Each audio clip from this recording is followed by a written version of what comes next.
Hello, welcome to the Retro Core channel, and finally we have the X18 from PowKiddy, otherwise known as the Black Tiger.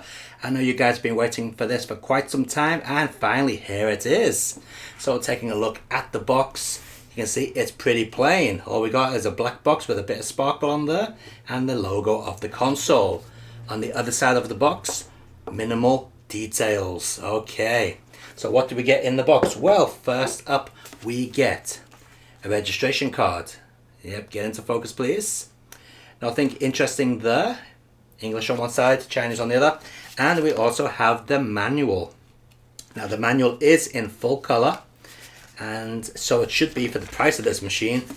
If we take a look, on one side it's in Chinese and on the other side it's in English. Alright, so that explains how to use the console. We also get this little box here. Now, to be honest, I have not opened this box, so I wonder what's in it. My guess is it's a USB cable. So let's open it up and take a look. Wow, what a surprise. Yes, it's a USB mini or micro, sorry, cable. Alright, so those people who like the USB-Cs are going to be upset. It's a USB micro. Alright. Now onto the console itself. Here it is. Oh yes, look at that. Isn't that a thing of beauty? Well, maybe. Depends on your opinion. So as you can see, it's certainly taking after the DS in terms of style. On the back of it, we've got two sets of shoulder buttons. We've got L and R's here and two more sets here. We've also got the power input there. We've got, sorry, that is not the power input, that is the HDMI out, mini HDMI out, the power input, and also a micro SD card slot. On the bottom of the machine, nothing of interest. On the front, we have the headphone socket and two stereo speakers. Opening up the machine, you can see it. There it is. Very nice. We have true analog thumbsticks. Two of those, dual. We've got a reasonable D-pad, select button, start button, various function buttons up at the top, and 4 face buttons. Alright, and there's a little LED here to tell you when it's being charged. There's also a small sensor here on the screen. This is probably to automatically adjust the brightness of the screen, you know, like a mobile phone.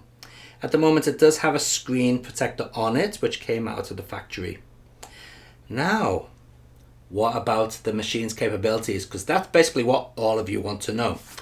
Okay, well, for those who want to know what the specs are, here they are on the screen right now. Pause the video if you want to read them, because they're not going to stay up there for very long. Alright, now that the specs have gone, let's get onto the actual machine and see what it can do. So what I'm going to do is move the camera in a little bit closer so we can get a good look at that screen. So here we are taking a look at the machine up close. Now originally when this came out, it did have issues with the refresh rate of the screen.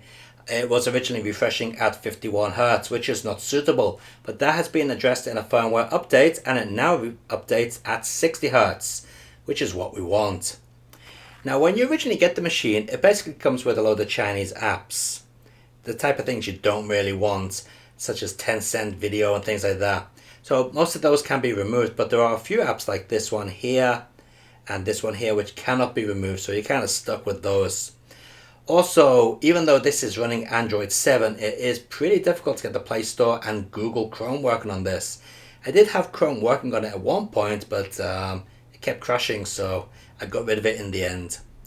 But don't worry, there are replacements for those apps. So for the store, we can use this one here.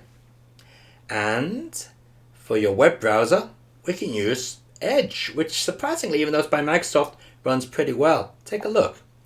So we'll start up Edge here. And as you can see, it loads up pretty fast. I've actually got it on YouTube at the moment. Desktop mode as well. And we can play videos full screen. This machine will handle them. Here we go. We're now in full screen mode, running YouTube, and this is a 720p video at 60 frames per second. As you can see, 720p, 60 frames per second. That's what we've got it on there. And it plays them just fine. And yes, you can use the buttons and so on to control things. So we're speeding up the video there using the D-pad. No problem, we can go back using the D-pad. So there's no need to touch the screen, everything works from the controls on the unit. We can even back out of a video like that. Now the screen itself is fairly respectable. It has a pretty good touch interface. So for example, we can take a look and type something here. I'm going to look at my favorite pop group's homepage. So let's see, Pet Shop Boys. And as you can see, it's very easy to type on it. And it works fairly well. Let's see if it's going to load up this web page here. Yeah, no problem whatsoever. So yes, using this as a web browser works really well indeed. It's basically just a tablet.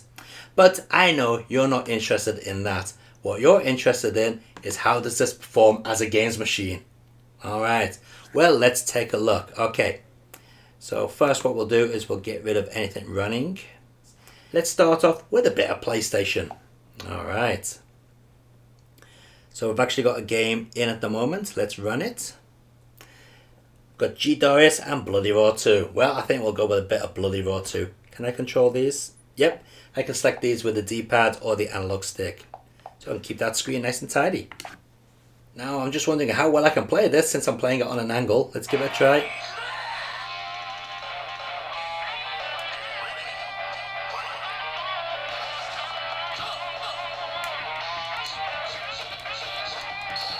Alright, so as you can see, it's very smooth.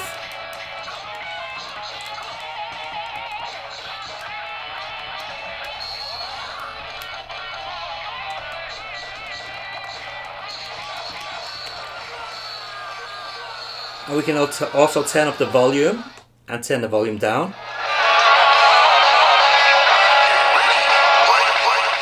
As you can hear, it does get pretty loud. Those speakers are pretty loud on this. Okay, let's change the game. It's very easy to change game. You just go to quit.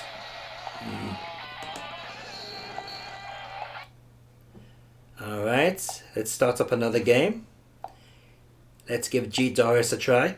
Now unfortunately this version of GDORIS doesn't have the audio tracks ripped with the game data, so there's going to be no music. That is not a fault of the machine, that is just the way the game has been ripped.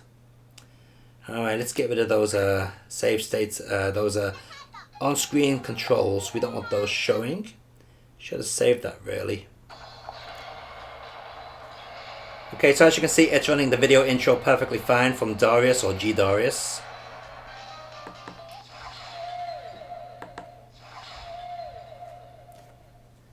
And let's see if it runs the game at the correct frame rate.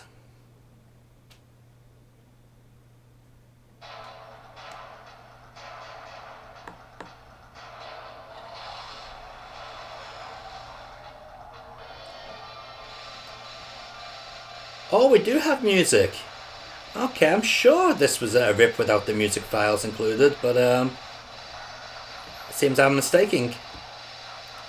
And as you can see, it's silky smooth, not a problem.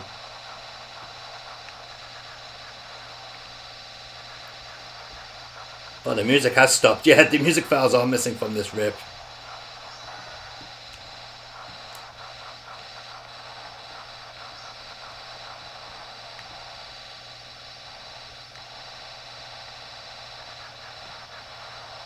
So what do you guys think?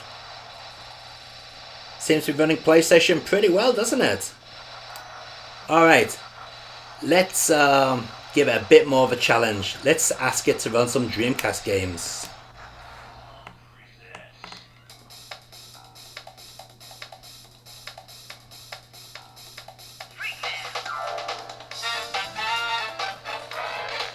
Alright, a little bit stuttering there.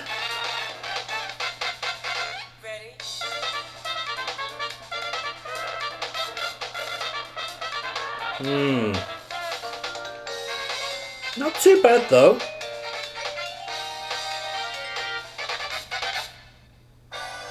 Marvel vs. Capcom 2. Okay, let's start up and see how the game works.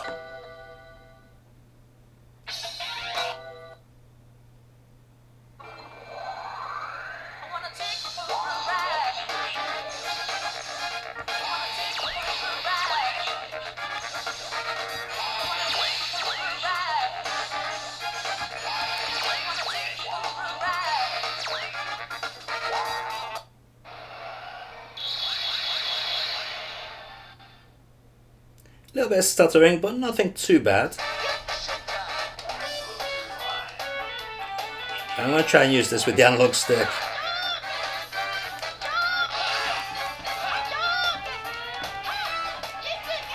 Moves are really easy to get out using this analog stick.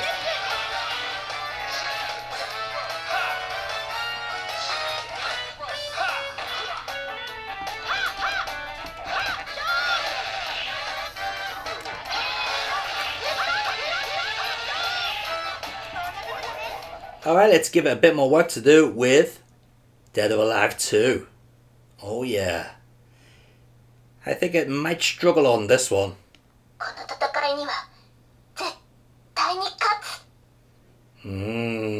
Okay, let's start it up.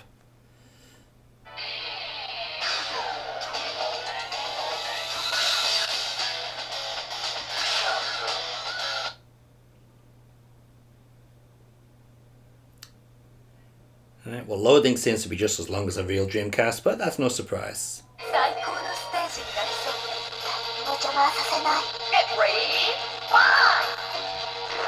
Alright.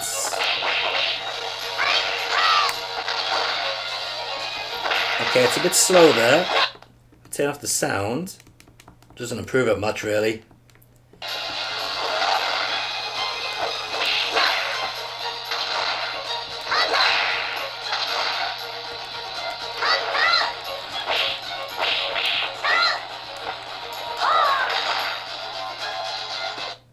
Okay, so asking it to play Dead or Alive 2 seems to be a little bit too much. Okay, well, let's try it with another Dreamcast game, see how it works with another different type of game. Propeller Arena Aviation Battle Championship. Alright, so here we go with Propeller Arena. Let's see how well it does playing this. I'm just going to let it run through the introduction. Let's see how it does. Is it going to stutter like crazy? Let's turn the sound up a little bit.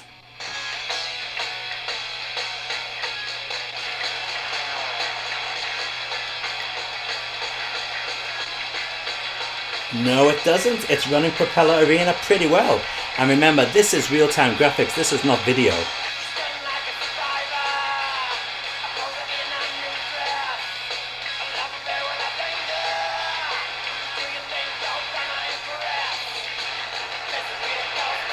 Okay, so obviously Propeller Arena isn't as demanding as Dead or Alive 2. It's running this just fine. So I wonder if it's going to run under the feet. Let's take a look.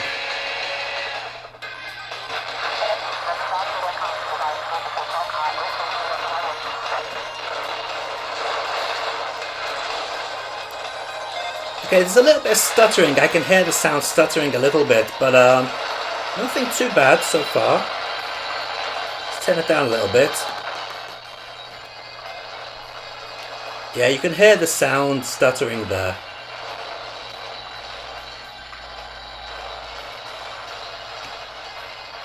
But it's certainly definitely playable.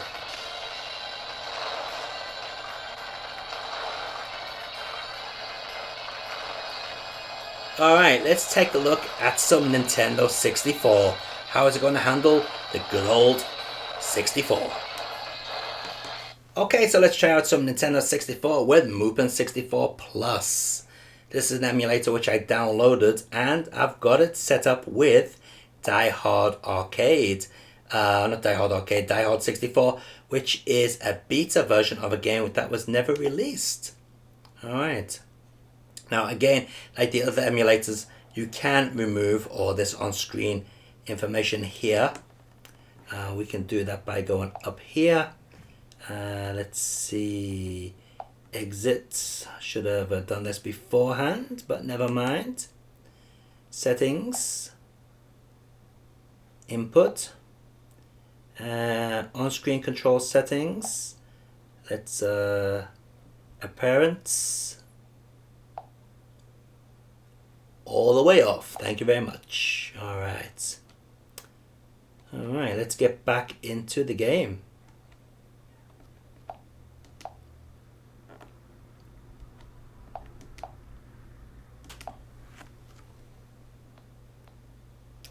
Alright, let's choose a world. Now this game was never actually released, so obviously it's not going to run perfectly, but it is interesting to see this device running a game that was never released. And as you can see, it's running it nice and smoothly. Nope, that's not the right way. Which way are we going? This way? Nope.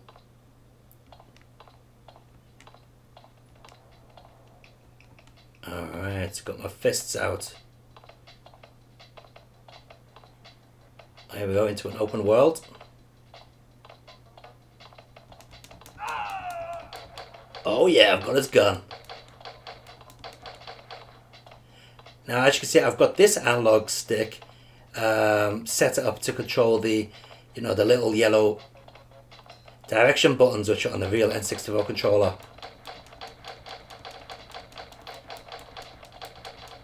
Alright, that's me getting killed there. But as you can see, it seems to be running Nintendo 64 games perfectly fine. Good stuff. Alright, let's take a look at PlayStation Portable, another system that may not be that easy to emulate. Alright, so let's see, we got PSP Gold here. Let's start that up. And I've got two games on here. I have Street Fighter 03 and Ridge Racer. So I think we'll take a look at, let's take a look at Ridge Racer first. As you can see, it's running the video footage at the beginning perfectly fine, no problems there.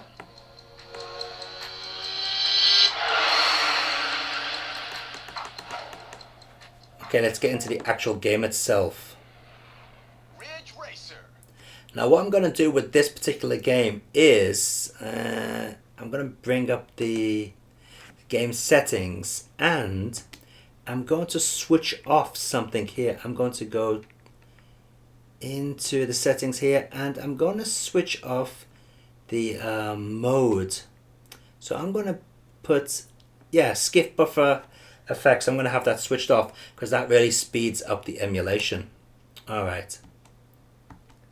Let's see how this reacts. Here we go. Single race. Select a course. Please select a machine class. Kanata, Vieira, made in Japan. Get ready to race. Alright, we'll just pick the standard car. Yeah. The course is in excellent condition. Is your car tuned perfectly? Get ready. The race is about to begin. That seems pretty smooth.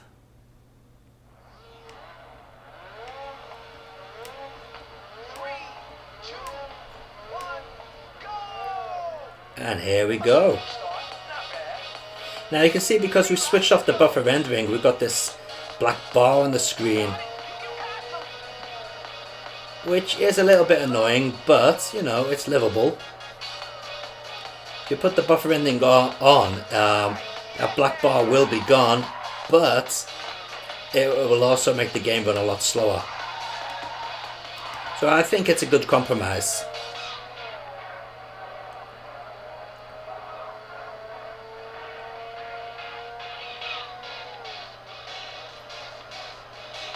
Sounds really good from those little tiny speakers.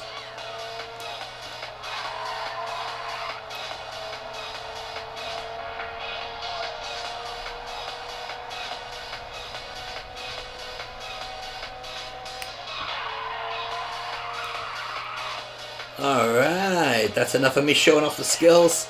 Let's check out the other game that we've got on here, and that is Street Fighter. And what I'm going to do for that, I'm going to go back in and I'm going to switch on the buffering.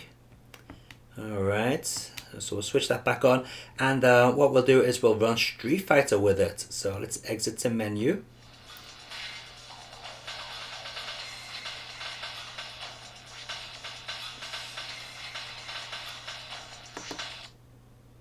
Street Fighter 03. Oh, bloody PlayStation buttons. I hate the way they have that as the cancel button on PlayStation games. Because that's the button you normally press. It's got to be this one, hasn't it? Select your character. Select your fighting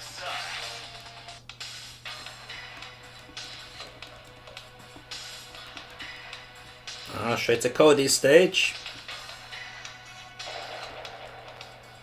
Okay, let's play. Go for broke.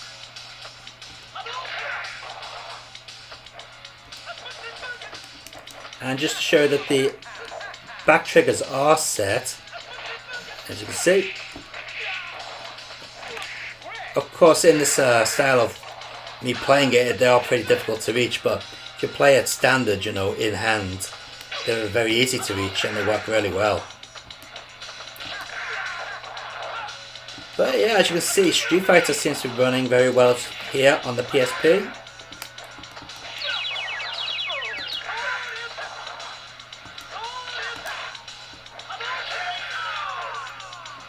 Very nice.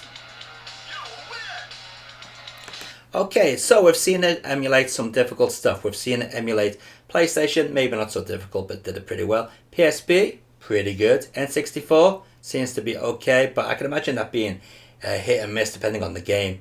Dreamcast, yeah, depends on the game, but yeah, it seems to be running Dreamcast fairly reasonably well. Okay, let's take a look at some of the built-in emulators using the Happy Chick app. Skip there. Alright, and I downloaded a couple of games. Alright, so let's take a look at a couple of games which I've got downloaded on here. Let's take a look at Undercover Cops, one of my favorites. No, tell you what, we'll take a look at Golden Axe, The Revenge of Death Adder. Let's see that running. Alright. So we can choose to play single player or archive. No idea what archive is meant to be.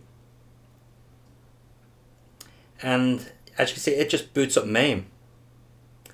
Hitting down here brings up a configuration menu. So I want to customize the screen. So I want to get rid of the on-screen display. Basically what we do is we hit here and these on-screen controls will disappear as soon as I press one of the buttons.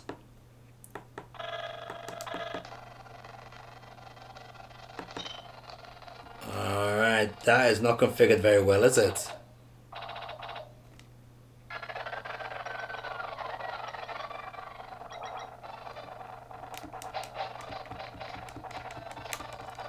Okay, so as you can see, their built-in emulator for MAME isn't very good. So you'd be better downloading your own MAME emulator. Yeah, that's bloody awful. Alright, let's get out of there. Alright, let's choose a different game. Try another MAME one. Let's try Night Slashers.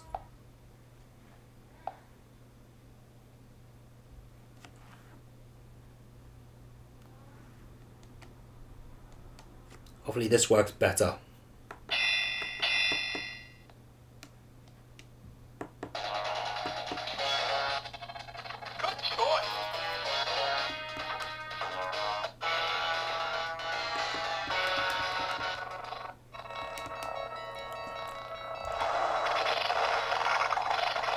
Yeah, this one's not very good either.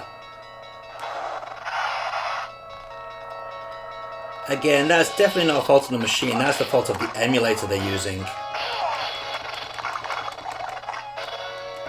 So yeah, the built-in emulator for the arcade stuff is not good. You'd be better downloading your own version of MAME. Yeah, that's just bloody awful. Okay. Let's quickly try another one, Donpachi. Oh, you can play online, but there's nobody playing online apparently.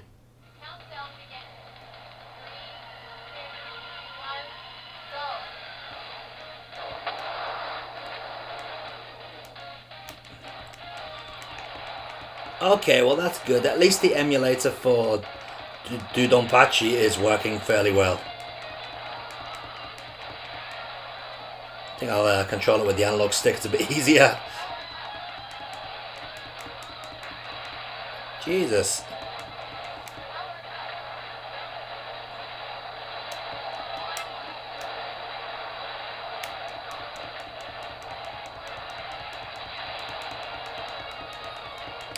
Oh, no, a bit of frame skipping there. Okay, I think it's pretty obvious if you want to play arcade games, don't use the built-in emulator. It's crap. Alright, let's try a bit of Nintendo DS. Let's see how it handles Nintendo DS stuff. Okay, well that's interesting. We've got the screens side by side. Let's just go with... okay. So we can just go with the top screen there. Alright.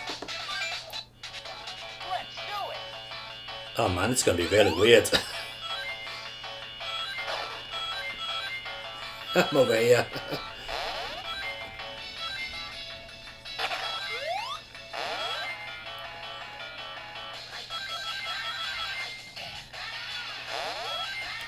Alright, maybe this is not a good idea to show this one. Let's change the game to another game. Alright, let's see, what can we do?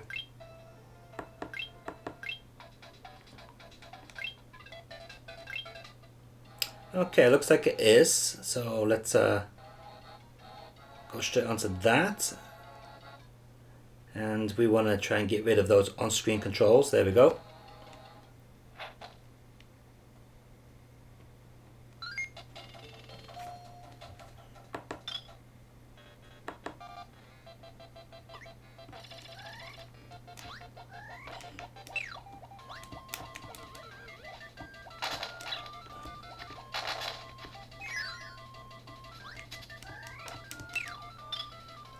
Alright, seems to be running this fairly well.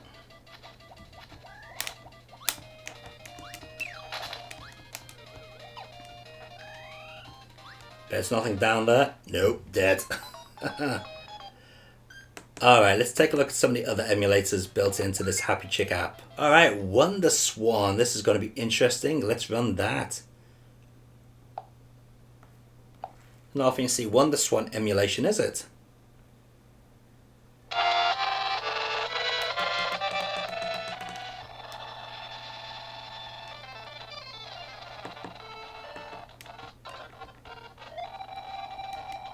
This is the first time I've ever seen Mega Man on the Wonderswan. And the emulation isn't so good. But again, it's probably because we're using the built-in Happy Chick emulator, which is bloody pants. Alright, let's get that off. And what's even better is you can run standard Android games on this, obviously. So let's run Riptide G2. Of course, it comes with a Chinese version of it. Okay, so this is actually spec'd out at the highest graphic level settings. So we can have a look at how good this machine is graphically. I'm going to hit the turbo so we can move a little bit there. As you can see, it's fairly smooth.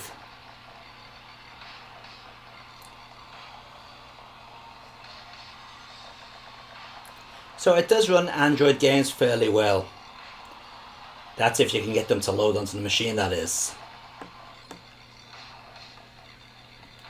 So there we have it. That is the PowKiddy X18, also known as the Black Lion. A machine which is fairly good. Unfortunately, the software that comes on it, as with most of these Chinese devices, is pretty crap. So what you've got to do is get your own emulators on there, get your own version of MAME on there, get your own Dreamcast emulator, your PSP, your PlayStation, your Mega Drive, your Super Nintendo, your PC Engine, your Wonderswan, your Nintendo, your Master System. Get all your own emulators on this thing and you will have a much better time with it than using the built-in emulators. And whatever you do, do not sign up for any of the Chinese apps, especially the 10-cent one, because you might find your data being sent on a wild goose chase. So yeah, don't do that. But anyway, once you get your own custom firmware on here, once you update the firmware on this, and once you finally get your own custom emulators on here, you'll find you'll have a much more pleasant experience with it than the actual stock emulators and stock firmware that comes with the machine. as you can see, PSP is running really well here using the emulator which I downloaded. The built-in emulator doesn't work nowhere near as good as this. Now, as far as build quality goes, it's a little bit cheap. I found an issue here. When I opened the machine for the first time, I actually had my finger here on the hinge, and ow, like that. My finger actually got stuck under it. You can see a little mark on the finger. So, yeah, you got to be careful with things like that. The HDMI video out on it is pretty good. Now, I would like to show you that, but unfortunately, I've gone and lent my cable out to someone, so I can't show you the image. But believe me, it's, you know, fairly average HDMI video image. A little bit smooth maybe, but not too bad. It is a bit of a fingerprint magnet, as you can see. I don't know if you can see the fingerprints on the back already, and also some on the front. So it is a bit of a fingerprint magnet, and it does get a little bit warm, especially over here. I presume that's where the battery is, a little bit warm there. And if you really want to be flashy with this thing, just check out what you can do. Let me go into the settings, and let me go to clamshell option. In the clamshell option here, and if I put LED, alright, let's see. Alright, now we've got a flashing LED on the back. How about that for cheesiness? And you can slow it down so it flashes ordinary, or you can have it flashing even slower. Oh man. Alright, so yes, that is the PowKiddy X18. Fairly reasonable device actually. Just get your own software onto it, and I think you will be quite happy with this. It's a lot cheaper than some of the more powerful alternatives as well. How far into the future this thing will last as far as reliability is concerned, I don't know. I've been using it for about 2 weeks now, and it's still, you know, going solid, and the battery does last quite a while. I've had 5 hours out of this, which is reasonable. That's not constant gaming, mind you. That's the browsing the web, a bit of YouTube, things like that. So not too bad. Okay, so there's going to be a link in the video description down below if you want one of these devices. If you do, check out that link. It's not affiliated, but I would appreciate it if you would buy from the link. It kind of helps me out. Alright, anyway, till next time, take it easy and keep on gaming. And we're going to be taking a look at a really expensive HDMI cable next time. And after that, we're going to be taking a look at the brand new BitBoy. Oh yes. Alright, so until next time, take it easy.